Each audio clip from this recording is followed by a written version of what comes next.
ದಯವಿಟ್ಟು ಯಾರು mother promise film ಮಾತ್ರ ನೋಡಕ್ ಹೋಗ್ಬೇಡಿ. ಏಯ್ ಯಾಕೋ ಹಿಂಗ್ ಇಲ್ಲ ಹೇಳ್ತಿದ್ಯಾ? ಇಲ್ಲ ಇಲ್ಲ ವೇಟ್ ಸೊ ಯಾಕೋ ಹಿಂಗೆಲ್ಲ ಹೇಳ್ತಾ ಇದೀಯಾ?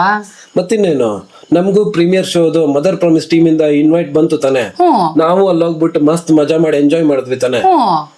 ಅಯ್ಯೋ ಈಗ ಮೊದ್ಲೇ ವಿಡಿಯೋ ಅಪ್ಲೋಡ್ ಮಾಡೋದು ಲೇಟ್ ಆಗಿದೆ, ಡೈರೆಕ್ಟ್ ಆಗಿ ಮ್ಯಾಟ್ರಿ ಬಾರಪ್ಪ ನೀನು. ಮತ್ತಿನ್ನೇನು, ಟ್ವಿಸ್ಟ್ ಮೇಲೆ ಟ್ವಿಸ್ಟ್ ಅದ್ರಲ್ಲಂತೂ ಆ ಕ್ಲೈಮ್ಯಾಕ್ಸ್ ಅಂತೂ ಯಾವ ಲೆವೆಲ್ ಇದೆ ಗೆಸ್ಸೇ ಮಾಡಕ್ಕಾಗಲ್ಲ. ನಿಮ್ಮ ಹತ್ರ ನೀವು ಎಷ್ಟೇ ಕಲ್ಲು ಹೃದಯದವರಾಗಿದ್ರು ನಗ್ಸಿನೇ ಕೂಟ್ಟು ಪುಡಿ ಮಾಡಿ ಬಿಸಾಕ್ ಬಿಡ್ತಾರೆ, ಆ ಲೆವೆಲ್ಗಿದೆ. ಓ ಆತರ ಹೇಳಿದ್ದ ನೀನು? ಮತ್ತೆ ನನ್ಗಂತೂ ಲಾಸ್ಟ್ ವರೆಗೆ ಯಾರು ಹೀರೋ ಅಂತಾನೆ ಕನ್ಫ್ಯೂಸ್ ಆಗ್ತಾ ಇತ್ತು. ಆ ಲೆವೆಲ್ಗೆ ಕ್ಯಾರೆಕ್ಟರ್ ನ ಬಿಲ್ಡ್ ಮಾಡಿದ್ದಾರೆ.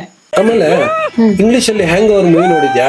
ಆ ಮೂವಿ ಎಷ್ಟು ಮಜಾ ಕೊಡತ್ತೋ ಅಷ್ಟೇ ಮಜಾ ನಮ್ಮ ಕನ್ನಡದ ಹೆಮ್ಮೆಯ ಮದರ್ ಪ್ರಾಮಿಸ್ ಫಿಲ್ಮ್ ಕೊಡೋದಂತೂ ಗ್ಯಾರಂಟಿ ನಿಮ್ಗೆ. ನೀವು ಅಷ್ಟೇ ಮದರ್ ಪ್ರಾಮಿಸ್ ಫಿಲ್ಮ್ ನ ಥಿಯೇಟರ್ ಅಲ್ಲಿ ಮಾತ್ರ ಮಿಸ್ ಮಾಡ್ಕೊಳಕ್ ಹೋಗ್ಬೇಡಿ. ಸೊ ಪ್ರೀಮಿಯರ್ ಶೋದ ಫುಲ್ ಎಕ್ಸ್ಪೀರಿಯನ್ಸ್ ನ ನಮ್ಮ ಪೇಜ್ ಅಲ್ಲಿ ಹಾಕ್ತೀವಿ, ದಯವಿಟ್ಟು ನಮ್ಮ ಪೇಜ್ ಅನ್ನ ಫಾಲೋ ಮಾಡಿ. ಹಾಗೇನೆ ಮದರ್ ಪ್ರಾಮಿಸ್ ಫಿಲ್ಮ್ ಇದೇ ಜುಲೈ 10ಕ್ಕೆ ಎಲ್ಲಾ ಥಿಯೇಟರ್ಗಳಲ್ಲಿ ರಿಲೀಸ್ ಆಗ್ತಾ ಇದೆ. ಎಲ್ಲರೂ ಫ್ಯಾಮಿಲಿ ಸಮೇತ ಹೋಗಿ ನೋಡ್ಕೊಂಡು ಬನ್ನಿ. ಹಾಗೆ ಮಸ್ತ್ ಮಜಾ ಮಾಡಿ. ಸೊ ಎಲ್ಲದಕ್ಕಿಂತ ಲೈಫಲ್ಲಿ ಯಾವ್ದು ದೊಡ್ಡದು?